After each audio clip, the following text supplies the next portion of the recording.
Hello friends, welcome to my YouTube channel. इस video में हम आपको बताएंगे इंटरव्यू में क्या क्या क्वेश्चन पूछा जाता है। अगर आप दुबई जा रहे हैं और आपके मन में है कि कुछ अलग पूछा जाएगा दुबई में, लेकिन ऐसा कुछ नहीं है। जो भी आप साइट पे सीखे हैं वही सब पूछा जाएगा। सबसे पहला क्वेश्चन जो कि सबका होता है वो होगा, tell me about yourself. आपके बारे में वो सब कुछ पूछेगा। आप कितना क्या किए हैं, डिप्लोमा किए हैं, बीटेक किए हैं कि बीई किए हैं, ठीक है। उसके बारे में आपको ब्रीफली डिस्क्राइब करना होगा। और इसके बाद से आपको वो अब साइट के बारे में आपसे पूछेगा। जैसे कि वो बोलेगा स्लैब, बीम, कॉलम और फुटिंग में कवर ब्लॉक कितने का देना है, ठीक है। तो ये आपको जानना ज़रूरी होता है, बहुत ही इम्पोर्टेंट होता है, सारे जगह पूछा जाता है। कवर ब्लॉक जो होता है वो सरिया, स्टील और शटरिंग के बीच का गैप मेंटेन करने के लिए होता है, ठीक है। तो इसलिए उसे लगाया जाता है। स्लैब में 20 mm, बीम में 25 mm का होता है और कॉलम में 40 mm और फुटिंग में 50 से लेके 75 mm का कवर ब्लॉक लगाया जाता है, ठीक है। इसके बाद वो ये पूछ सकता है, अगर आपके साइड पे कॉलम का काम हो रहा है, ठीक है, तो कॉलम के कास्टिंग के पहले यानी पोरिंग के पहले आपको क्या क्या ध्यान देना होता है। तो सबसे पहले हमें क्या करना है, अलाइनमेंट देखना है। दो कॉलम के बीच की डिस्टेंस देख लेना है कि सेम है कि नहीं है। उसके बाद दोनों पे सूता बांध के देख लेना है कि एक सूते में एक लाइन में है कि नहीं है कॉलम, ठीक है।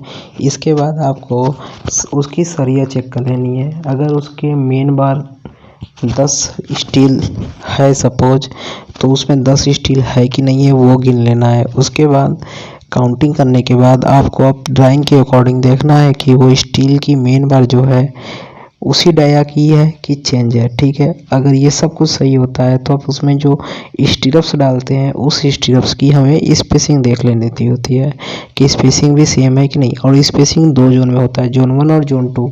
जोन 1 में क्या स्पेसिंग है और जोन 2 में क्या स्पेसिंग है वो भी हमें देख लेना होता है। कभी भी जोन 2 की स्पेसिंग ज़्यादा होगी और जोन 1 की कम होगी, ठीक है। इसके बाद आपको लैब प्लान देख लेना होता है। जैसे कॉलम ग्राउंड फ्लोर से आ रहा है और फर्स्ट फ्लोर के ऊपर अगर कॉलम को और ले जाना है और स्टील छोटी है तो उसमें हम दो सरिया को जोड़ते हैं। तो एक सरिया दूसरे सरिया में जो लैप होती है उसकी लैप लेंथ कितनी है। ये जो लैप लेंथ होती है स्टील के अकॉर्डिंग होती है। और कभी भी लैप लेंथ जो ऊपर की सरिया होती है, जैसे कि सपोज 20 डाया की सरिया आ रही है 20 डाया की, और सेकेंड फ्लोर पे जाके वो 16 डाया की हो जा रही है, तो लैप लेंथ 16 डाया से हम लेंगे। जैसे कि 40D लैप लेंथ है तो 40 इंटू 16 होगा। अगर 20 की ही सरिया 20 ऊपर ही जा रही है तो 20 इंटू 20 डाया होगी, 20 इंटू 40 होगा, ठीक है। तो जैसे जिस फ्लोर पे सरिया चेंज होगी उसी के अकॉर्डिंग लैप लेंथ लेते हैं। अगर सेम है तो सेम लैप लेंथ ले लेंगे। इसके बाद आपको स्टार्टर के बारे में पूछ सकता है कि स्टार्टर हम क्यों डालते हैं।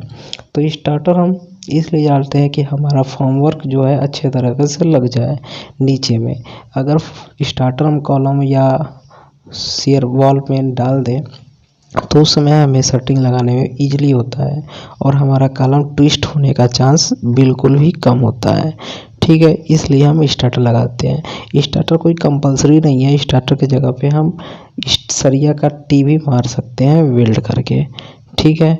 इसके बाद आपको बोलेगा कि अगर कॉलम है, कॉस्टिंग हो रही है, तो आप आरएमसी का माल कितना ऑर्डर करेंगे, कितना आप मांगेंगे। अगर मान लो 10 कॉलम है, ठीक है, एक कॉलम सर्कल का आपको दे देगा और एक दे देगा रेक्टेंगल का, दोनों की बोलेगा क्वांटिटी निकाल के आपको ऑर्डर करना है। जैसे कि सर्कुलर अगर 600 डाया का एक कॉलम है और जिसकी हाइट 3 मीटर तक जानी है तो उसमें कितनी कंक्रीट आएगी 10 कॉलम में। तो आपको सिंपली क्या करना है, फार्मूला लगाना है π/4d² इंटू h, जितनी हाइट है तो एक कॉलम का क्वांटिटी आ जाएगा। इसकी मल्टीप्लिकेशन कर देना है 10 से, जितना भी MQ आया, सपोज आ गया 8.75, तो आप ऑर्डर कितना करेंगे कंक्रीट, आप ऑर्डर करेंगे यहाँ पे 9 MQ, क्योंकि 0.25 के रेशियो में आपको ऑर्डर करना होता है, राउंड फिगर में लेके चलना होता है। अगर 8.75 है तो हम 8.5 ही ऑर्डर कर सकते हैं या फिर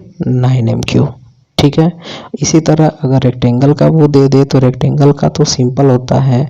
अगर 400 बाई 400 का कॉलम है जो कि 3 मीटर हाइट तक जाना है, तो 400 इंटू 400 इंटू 3 मीटर करेंगे तो क्वांटिटी एक कॉलम की आ जाएगी। उसी तरह से हम 10 कॉलम का भी ऑर्डर कर सकते हैं निकाल के।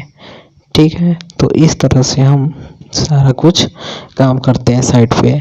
और इसके बाद आपको वो डेंसिटी भी पूछ सकता है कई चीज़ का, जैसे कि सीमेंट की डेंसिटी क्या होती है। ठीक है, तो सीमेंट की आपको जैसा कि पता होगा 1440 केजी पर मीटर की होती है। एक बैग सीमेंट में कितना केजी सीमेंट आता है ये पूछ सकता है, तो 50 केजी आता है। ठीक है, और स्टील की डेंसिटी पूछ सकता है जो कि आपको पता है 7840 होता है।